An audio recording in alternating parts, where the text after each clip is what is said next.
Hi, welcome to my channel. ఈరోజు మా ఇంట్లో బెండకాయలు తీసుకొని వచ్చారండి.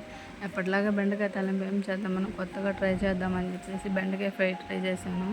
చాలా చాలా టేస్టీగా, క్రిస్పీగా, కరకరలాడుతూ చాలా బాగా వచ్చాయండి.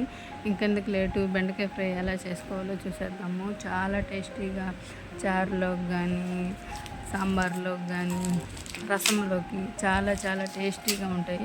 ఒకసారి ట్రై చేయండి. బెండకాయ అంటే ఇష్టం లేని వాళ్ళు కూడా 2 ముద్దలు ఎక్స్ట్రాగానే తింటారు. చాలా బాగుంటుంది.